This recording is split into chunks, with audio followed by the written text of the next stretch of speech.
Are you tired of fitting into everyone else's definition of beautiful? Because for way too long, fashion has been full of rules.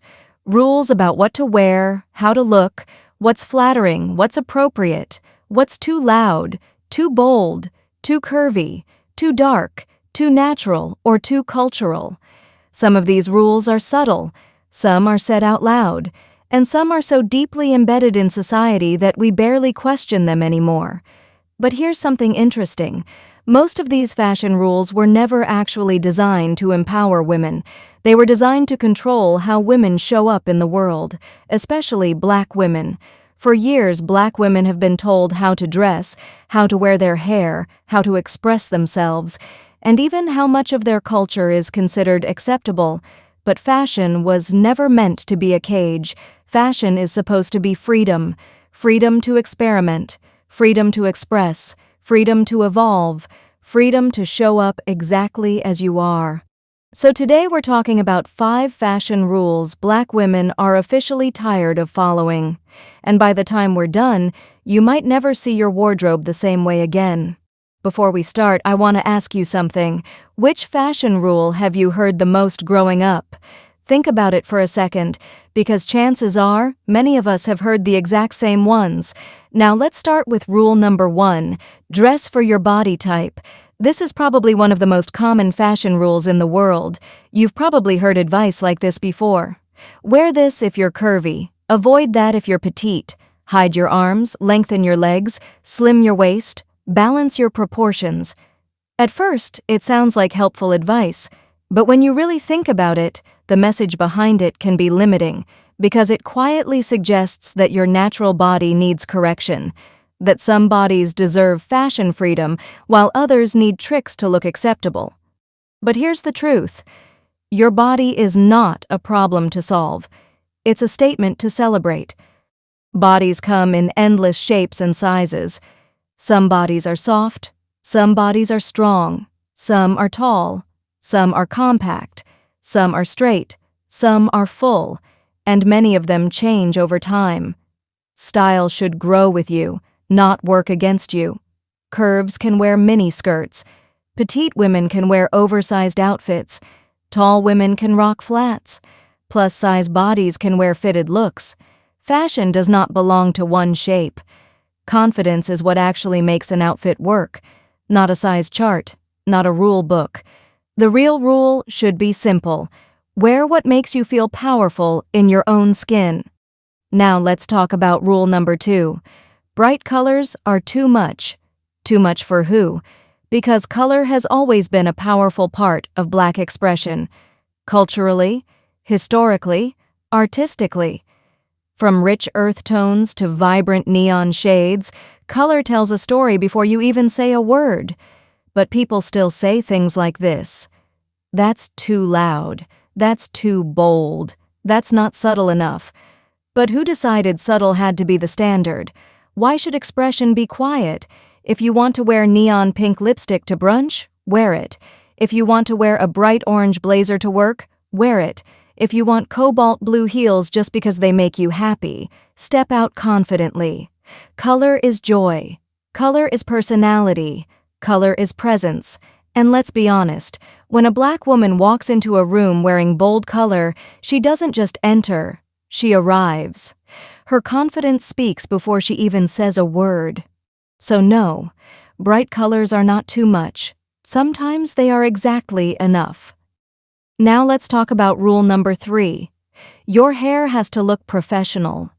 For years, Black women have been told their natural hair was distracting, messy, unkempt, unpolished, that locks weren't formal, that braids weren't corporate, that afros weren't neat enough.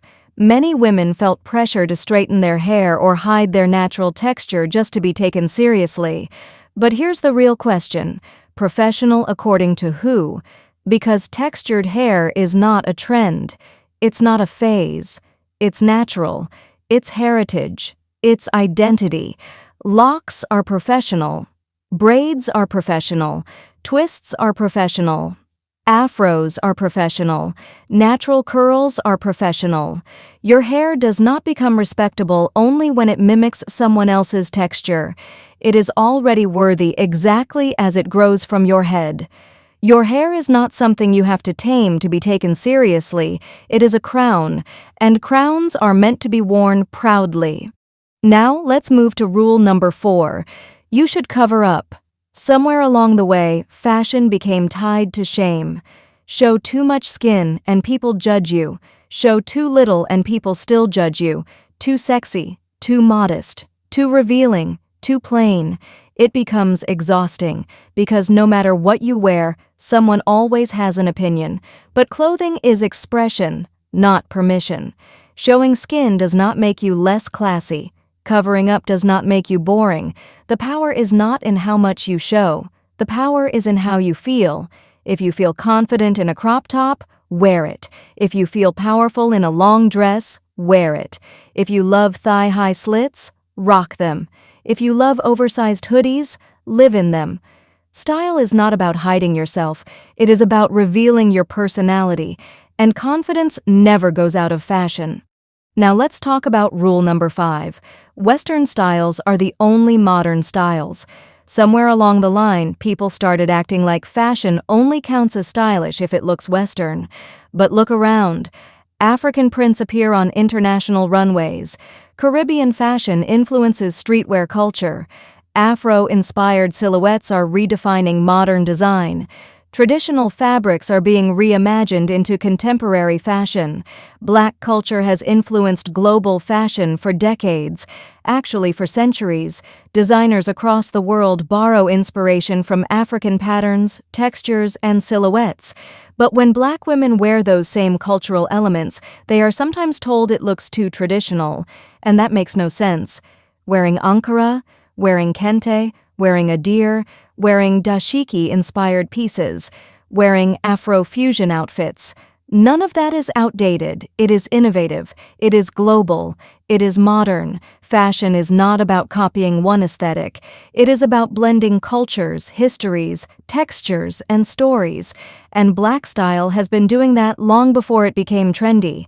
So never shrink your culture to fit someone else's idea of fashion. Let your heritage be your statement piece. Because here is the truth about fashion rules. They were never meant to empower you.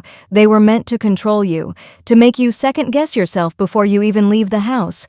But style was never supposed to be a cage.